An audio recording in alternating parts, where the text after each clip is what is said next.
نبی نے فرمایا مجلس میں بیٹھے ہوئے مسجد میں کہا کہ یہ جو دروازہ ہے نا اس سے ایک جنتی آنے والا ہے۔ تو لوگوں نے دیکھا ایک مدینے کے مقامی آدمی ذرا بوڑھے وہ مسجد میں اندر آئے، داڑھی میں وضو کا پانی، ہاتھ میں جوتا، نماز میں شریک ہو گئے۔ اگلے دن آپ کی محفل تھی تو آپ نے فرمایا یہ جو سامنے دروازہ ہے اس سے ایک جنتی آ رہا ہے۔ تو سیم وہی آدمی اسی حالت میں انٹر ہوئے۔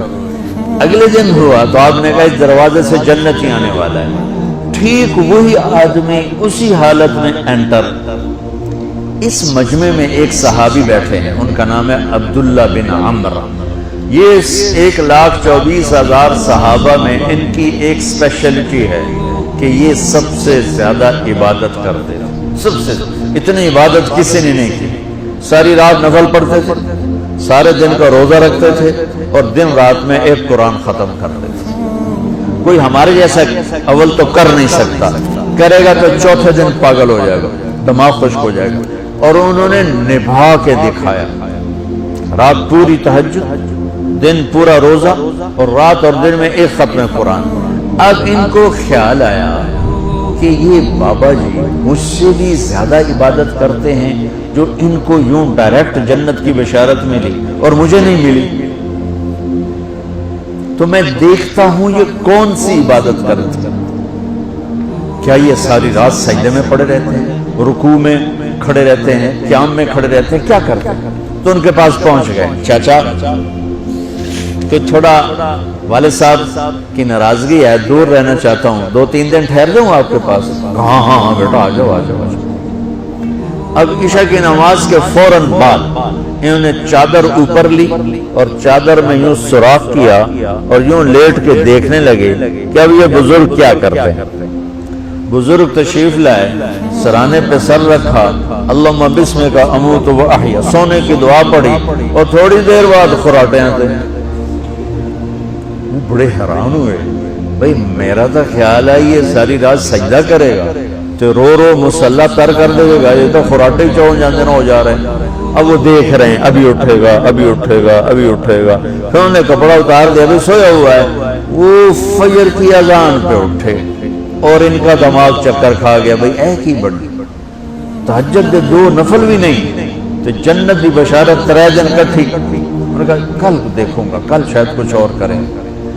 اگلے دن آئے پھر اسی طرح یوں کر کے لیٹ گئے اور بزرگوں نے بھی یوں کیا اور بسمک اموت و احیا اور پورا کمرہ خراٹے آنا۔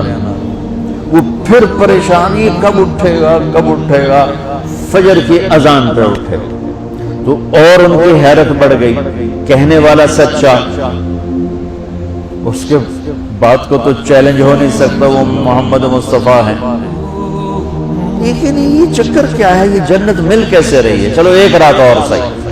تیسری رات آئے، یہ یوں لیٹے وہ یوں لیٹے، یہ دیکھتے رہے وہ سوتے رہے، حتیٰ کہ فجر کی اذان پہ آتے تو یہ نا ہٹ پڑے، کہنے لگے چاچا بات بتاؤں؟ کہنے کیا؟ کہ میری کوئی جھگڑا نہیں تھا ابا سے، میں نے 3 دن مسلسل تیرے بارے میں سنا جنتی آ رہا، 3 دن تجھے اللہ کے نبی نے بشارت دی جنتی ہے جنتی ہے جنتی ہے، لیکن میں اس بات پہ حیران ہوں تو ساری رات سوتا رہتا۔ اس زمانے میں منافق بھی تہجد نہیں چھوڑتے تھے، فرض نماز تو فرض نماز ہے، منافق بھی تہجد نہیں چھوڑتے تھے۔ تو کہنے لگے کیا کرتے ہو؟ ساری رات تو سوتے گزار دیتے ہو، کیا کرتے ہو؟ کہنے لگے بھتیجے جو تو نے دیکھا ہے یہی کرتا ہوں۔ اب یہ پریشان ہے کہ اللہ کے نبی کی بات کو تو چیلنج ہو نہیں سکتا، اور جس کو بشارت دی ہے انہوں تو فٹ نظر نہیں آ رہی کہ کیسے 2 نفل آج کہ نیک لوگ تہجد نہیں چھوڑتے۔ تو کہنے لگے اچھا چلو اللہ نے ایسا ہی، اللہ کی مرضی، اللہ کے نبی کی مرضی۔ یہ 4 قدم چلے تو آپ سننا، کہا بھتیجے ادھر آؤ، کہ بیٹا ادھر آؤ، آ گئے، کہنے لگے اب تمہیں اصلی بات بتاؤ، اب تمہیں اندر کی بات بتاؤ۔ انہوں نے کہا کیا ہے کیا ہے؟ اب وہ تیار ہو گئے کہ یہ کہیں گے میں 3 دن بیمار تھا اس لیے میں اٹھ نہیں سکا، ورنہ میں تو ساری رات سجدے میں گزارتا ہوں، میں تو ساری رات روتے روتے گزارتا ہوں، تو 3 دن میں بیمار تھا، میرے پیٹ میں درد تھا، میرے سر میں درد تھا، تو میں اٹھ نہیں سکا، ورنہ تو دیکھتا تو حیران ہو جاتا میری رات کیسے ہوتی۔ کہتا ہاں جی جی جی۔ تو کہنے لگے مجھے دیکھو، یہاں ہاتھ رکھ رکھا، یہ جو دل ہے نا، دل اس میں دنیا کے کسی انسان کی نفرت نہیں ہے، اور جب اللہ کسی کو کوئی رزق دیتا ہے تو مجھے کبھی حسد نہیں ہوا، مجھے خوشی ہوتی ہے۔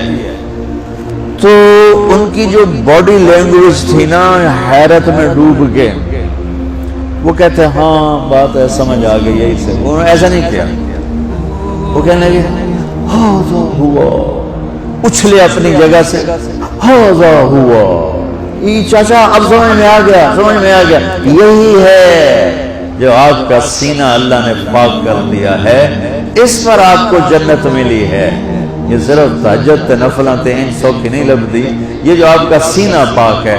اب پہلی حدیث کے ساتھ جوڑو، میرے نبی نے فرمایا میرے بیٹے انس، میری ایک عظیم الشان سنت ہے کہ اپنے دل کو دنیا کے انسانوں سے، میرے بچوں سنو، یہ نہیں فرمایا مسلمانوں سے دل صاف رکھ، فرمایا پوری دنیا کے انسانوں سے دل صاف رکھو۔